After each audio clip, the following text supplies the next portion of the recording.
حضرت ابو ہریرہ رضی اللہ تعالیٰ عنہ سے روایت ہے، میرے آقا علیہ الصلوۃ والسلام نے فرمایا کہ جو شخص اپنے ماں باپ کو ایک مرتبہ پیار و محبت کی نظر سے دیکھتا ہے تو اللہ تبارک و تعالیٰ اسے ایک حج مقبول کا ثواب عطا فرماتا ہے۔ تو صحابہ کرام رضی اللہ تعالیٰ عنہ اجمعین اکٹھا ہوئے اور عرض کرنے لگے، یا رسول اللہ صلی اللہ تعالیٰ علیہ وسلم، اگر کوئی شخص اپنے ماں باپ کو دن میں 100 مرتبہ پیار و محبت کی نظر سے دیکھے اس کے لیے کیا حکم ہے؟ تو میرے آقا علیہ الصلوۃ والسلام نے فرمایا، اگر کوئی شخص 100 مرتبہ اپنے ماں باپ کو پیار و محبت کی نظر سے دیکھتا ہے تو اللہ تبارک و تعالیٰ کے خزانے میں کوئی کمی نہیں، اللہ تبارک و تعالیٰ اسے 100 حجوں کا ثواب عطا فرمائے گا۔ اللہ تبارک و تعالیٰ نے قرآن مقدس میں ارشاد فرمایا، وَقَضَىٰ رَبُّكَ أَلَّا تَعْبُدُوا إِلَّا إِيَّاهُ بِالْوَالِدَيْنِ إِحْسَانًا، تمہارے رب نے حکم فرمایا اللہ کے سوائے کسی کو نہ پوجو اور ماں باپ کے ساتھ اچھا سلوک کرو۔ تو اللہ تبارک و تعالیٰ کا بہت بڑا احسان ہے کہ اس نے اپنے محبوب خدا محمد مصطفیٰ صلی اللہ تعالیٰ علیہ وسلم کو ہم گنہگار اور بدکار اور سیاہکاروں کے لیے عطا فرمایا۔ تو امام احمد رضا فاضل بریلوی رضی اللہ تعالیٰ عنہ فرماتے ہیں، وہی رب ہے جس نے تجھ کو ہم تن کرم بنایا، وہی رب ہے جس نے تجھ کو ہم تن کرم بنایا، ہمیں بھیک مانگنے کو تیرا آستہ بتایا، تجھے حمد ہے خدایا، تجھے حمد ہے خدایا۔ کروڑوں کروڑوں درود و سلام ہو اس محبوب اعظم پر جو خالق کا بھی محبوب ہے اور مخلوق کا بھی محبوب ہے، جس ذات گرامی نے ہمیں ہدایت کی راہ پر چلنا سکھایا اور ان بری راہوں سے بچایا جن سے اللہ تبارک و تعالی ناراض ہوتا ہے۔ ان بری راہوں میں ایک عظیم گناہ یہ بھی ہے کہ اپنے ماں باپوں کی نافرمانی کرنا، ان کی قدر نہیں کرنا، ان سے حسن و محبت نہیں کرنا اور ان کو گھر سے علیحدہ کرنا۔ تو اللہ تبارک و تعالی نے قرآن مقدس میں اپنے حقوق کے ساتھ ماں باپ کے حقوق 15 مقامات پر ذکر فرمائے کہ اپنے ماں باپوں کے ساتھ حسن سلوک کرو، ان سے اچھا برتاؤ کرو۔ اللہ تبارک و تعالیٰ نے سورہ بنی اسرائیل میں ارشاد فرمایا، وَقَضَىٰ رَبُّكَ أَلَّا تَعْبُدُوا إِلَّا إِيَّاهُ بِالْوَالِدَيْنِ إِحْسَانًا، تمہارے رب نے حکم فرمایا کہ اللہ کے سوا کسی کو نہ پوجو اور ماں باپ کے ساتھ اچھا سلوک کرو۔ سورہ بقرہ میں فرمایا، وَإِذْ أَخَذْنَا مِيثَاقَ بَنِي إِسْرَائِيلَ أَلَّا تَعْبُدُوا إِلَّا اللَّهَ وَبِالْوَالِدَيْنِ إِحْسَانًا، اس وقت کو یاد کرو جب ہم نے بنی اسرائیل سے عہد لیا کہ اللہ کے سوا کسی کو نہ پوجو اور ماں باپ کے ساتھ اچھا سلوک کرو۔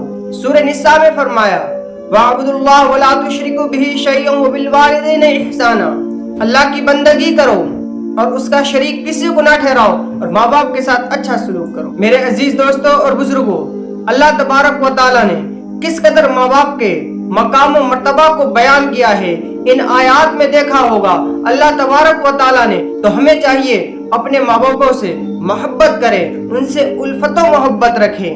حضرت ابو ہریرہ رضی اللہ تعالیٰ عنہ سے روایت ہے، میرے آقا علیہ الصلوۃ والسلام نے فرمایا کہ جو شخص اپنے ماں باپ کو ایک مرتبہ پیار و محبت کی نظر سے دیکھتا ہے تو اللہ تبارک و تعالیٰ اسے ایک حج مقبول کا ثواب عطا فرماتا ہے۔ تو صحابہ کرام رضی اللہ تعالیٰ عنہ اجمعین اکٹھا ہوئے اور عرض کرنے لگے، یا رسول اللہ صلی اللہ تعالیٰ علیہ وسلم، اگر کوئی شخص اپنے ماں باپ کو دن میں 100 مرتبہ پیار و محبت کی نظر سے دیکھے اس کے لیے کیا حکم ہے؟ تو میرے آقا علیہ الصلوۃ والسلام نے فرمایا، اگر کوئی شخص 100 مرتبہ اپنے ماں باپ کو پیار و محبت کی نظر سے دیکھتا ہے تو اللہ تبارک و تعالیٰ کے خزانے میں کوئی کمی نہیں، اللہ تبارک و تعالیٰ اسے 100 حجوں کا ثواب عطا فرمائے گا۔ حضرت ابو ہریرہ رضی اللہ تعالیٰ عنہ کی بارگاہ مقدس میں ایک شخص آیا اور بعد سلام عرض کرنے لگا، یا رسول اللہ صلی اللہ تعالیٰ علیہ وسلم، میری خدمت کا سب سے زیادہ مستحق کون ہے؟ میرے آقا علیہ الصلوۃ والسلام نے فرمایا، امک تیری ماں۔ اس شخص نے دوبارہ عرض کیا، یا رسول اللہ صلی اللہ تعالیٰ علیہ وسلم، پھر کون؟ تو میرے آقا علیہ الصلوۃ والسلام نے فرمایا، امک تیری ماں۔ اس شخص نے تیسری مرتبہ عرض کیا، یا رسول اللہ صلی اللہ تعالیٰ علیہ وسلم، پھر کون؟